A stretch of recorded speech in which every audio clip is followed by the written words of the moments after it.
नावाप्रमाणे चवीला थोडीशी आंबट पण अतिशय चविष्ट अशी ही भाजी आज मी तुम्हाला कशी बनवायची ती दाखवणार आहे। नमस्कार, तुम्ही जर भरपूर पालेभाज्या खात असाल तर तुम्ही आतापर्यंत ओळखलं असेल मी कोणती भाजी बनवणार आहे।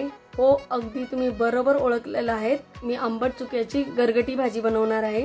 एक जोडी आंबट चुका निवडून घ्यायचा। निवडताना फक्त त्याची पानच नाही घ्यायची तर कोवळे देठ सुद्धा घ्यायचे। खरं तर या देठामुळे भाजीला खूप छान चव येते, त्यामुळे पानं देठासकट निवडून घ्यायची। ही भाजी दिसायला पालकाच्या भाजीसारखीच दिसते, पण ह्याची पानं थोडीशी गोलसर आणि बारीक असतात। पालकाची भाजी आपण कशी निवडून घेतो त्याच पद्धतीने ही भाजी निवडून घ्यायची। जास्त निबर देठ घ्यायचे नाहीत, कोवळे देठच घ्यायचे। भाजी स्वच्छ निवडून 10 मिनिटं मिठाच्या पाण्यात भिजवून ठेवायची, म्हणजे त्याच्यामधली सगळी माती आणि घाण निघून जाईल। आणि नंतर भाजी 2-3 वेळा साध्या पाण्याने धुवून त्याच्यातलं पाणी नितळलं म्हणजे बारीक कापून घ्यायची। थोडीशी रफली कापली तरी चालेल, एकदम बारीक करायची गरज नाही, कारण आपण ही भाजी शिजवून घेणार आहोत। भाजीला घटसरपणा येण्यासाठी त्याच्यामध्ये 1 चमचा हरभरा डाळीचं पीठ टाकायचं किंवा तुम्ही अर्धा चमचा ज्वारीचं पीठही टाकू शकता। भाजीमध्ये 2-3 बारीक चिरलेल्या हिरव्या मिरच्या, मुठभर भिजवलेले शेंगदाणे आणि 1 चमचा भिजवलेली हरभरा डाळ टाकायची। हरभरा डाळ आणि शेंगदाणे जास्त वेळ भिजवायची गरज नाही, 1 ते 1.5 तास भिजवलं तरी चालेल। इथे मी 1 चमचा हरभऱ्याची डाळ घेतलेली आहे, जास्त डाळ घ्यायची गरज नाही। आपण याच्यामध्ये डाळीचं पीठ सुद्धा मिसळलेलं आहे, त्यामुळे डाळ फक्त 1 चमचाच घ्यायची। जर तुम्हाला भाजीमध्ये डाळ जास्त घालायची असेल तर डाळीचं पीठ घालायचं नाही यामध्ये। ह्या सगळ्याबरोबर 1-1.5 चमचा सुक्या खोबऱ्याचा किस सुद्धा घालायचा। इथे तुम्ही ओलं खोबरं सुद्धा वापरू शकता। खोबरं घातल्यानंतर याच्यामध्ये 1 ग्लास पाणी ओतून सगळं मिसळून घ्यायचं आणि नंतर परत कुकरचं झाकण लावून 2 ते 3 शिट्ट्या करून घ्यायच्या। कुकरच्या जास्तीत जास्त 2 किंवा 3च शिट्ट्या करून घ्यायच्या। जास्त भाजी शिजवली तर त्याच्यातले पोषण मूल्य कमी होतील आणि जे डाळ आणि शेंगदाणे घातलेले आहेत ते सुद्धा जास्त प्रमाणात शिजले जातील। तुम्ही हवं तर ही भाजी मोकळ्या भांड्यातही झाकण लावून शिजवू शकता, फक्त थोडासा जास्त वेळ लागेल शिजायला।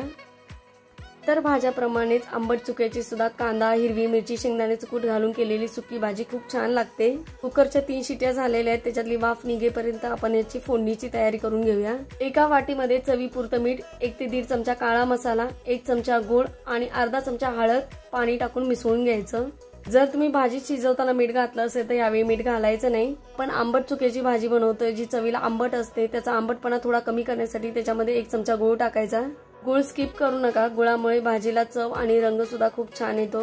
अशा पद्धतीने मसाले पाण्यात मिसळून घेतले की फोडणी करताना मसाले करपत नाहीत। कोरड्या मसाल्यावर सीधा 5-6 लसूण पाकळ्या ठेचून आणि थोडंसं आलं किसून घ्यायचं। जितकं शक्य असेल तुम्हाला तेवढं आलं लसणाची पेस्ट ताजीच तयार करून घ्या, अशी बाजारात विकत भेटणारी घेऊ नका, त्याची चव वेगळी लागते। सोललेला लसूण, साफ केलेली कोथिंबीर, कढीपत्ता, हिरवी मिरची हे सगळं तुम्ही आठवड्याभरासाठी एकदाच करून ठेवायचं। भाजी छान शिजलेली आहे, आता मी रवीने हिला थोडीशी मिसळून घेते। रवीने फक्त हलक्या हाताने मिसळून घ्यायची, जास्त मिसळून घ्यायची गरज नाही। चुकून सुद्धा या भाजीची पेस्ट मिक्सरच्या भांड्यामधून बारीक करून घेऊ नका। डाळ आणि शेंगदाणे सुद्धा पूर्णपणे शिजून त्याच्यामध्ये विरघळलेले नाहीयेत, थोडेसे अर्धवट कच्चेच राहिलेले आहेत। गॅसवर कढई ठेवून त्यामध्ये 1 चमचा तेल घालायचं। इथं तुम्ही तुपाचा वापर केला तरी चालेल फोडणीसाठी। तेल चांगलं गरम झालं की गॅस कमी करायचा, त्याच्यामध्ये अर्धा चमचा मोहरी आणि अर्धा चमचा जिरे टाकायचे। मोहरी चांगली तडतडू द्यायची, मगच त्याच्यात जिरे टाकायचे। फोडणी खमंग झाली तरच भाजी खमंग होते, त्यामुळे फोडणी देताना घाई करायची नाही, मोहरी चांगली तडतडू द्यायची। फोडणी करपू नये म्हणून गॅस कमी करायचा किंवा बंद करायचा। इथं जर तुम्ही स्टीलची पातळ कढई वापरत असाल तर गॅस बंदच करायचा। जिरे तडतडले की त्याच्यामध्ये चिमूटभर हिंग, ठेचलेला लसूण आणि आलं घालायचं। अर्धा 1 मिनिटभर तेलामध्ये लसूण लाल होईपर्यंत भाजून घ्यायचा। भाजीमध्ये कच्चा लसूण चांगला लागत नाही, त्यामुळे चांगला लाल होईपर्यंत परतून घ्यायचा। गॅस मंदच ठेवायचा। अगदी साध्या वरणाला तुम्ही जर अशा पद्धतीने फोडणी दिली तरी वरण सुद्धा खूप खमंग होतं, त्यामुळे फोडणी खूप महत्वाची असते, तिथं घाई करायची नाही। लसूण लालसर झालेला आहे, आता आपण याच्यात जो भिजवलेला मसाला होता तो घालायचा। मसाल्यामध्ये गुळ मिसळलाय, त्यामुळे मसाला थोडासा चिकट झालेला आहे आणि या मसाल्यामध्ये आपण पाणी मिसळलंय, त्यामुळे मसाला करपणार नाही। चांगला तेल सुटेपर्यंत हा मसाला भाजून घ्यायचा। 1-1.5 मिनिटं मंद गॅसवर तेल सुटेपर्यंत हा मसाला भाजून घ्यायचा। गुळामुळे भाजताना हा मसाला थोडा चिकट होत जातो, त्यामुळे काळजी करायची गरज नाही।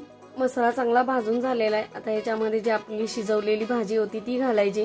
भाजी घालताना फोडणी अंगावर उडणार नाही याची काळजी घ्यायची। फोडणीमध्ये शिजवली भाजी घातल्यानंतर याच्यात तुम्ही हवं तर जास्तीचं पाणी गरम करून घालू शकता, पण जास्त पाणी न घालता अशीच ही लपतपी भाजी छान लागते चवीला।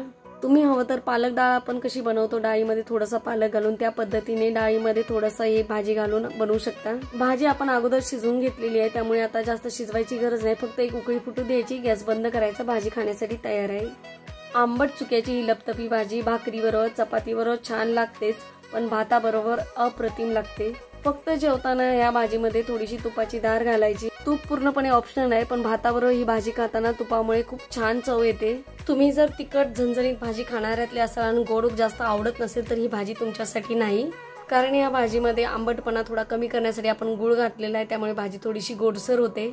आणि जर तुम्हाला आता ही आंबट चुक्याच्या भाजीची रेसिपी जर आवडली असेल तर व्हिडिओला लाईक जरूर करा। व्हिडिओ बघितल्याबद्दल धन्यवाद।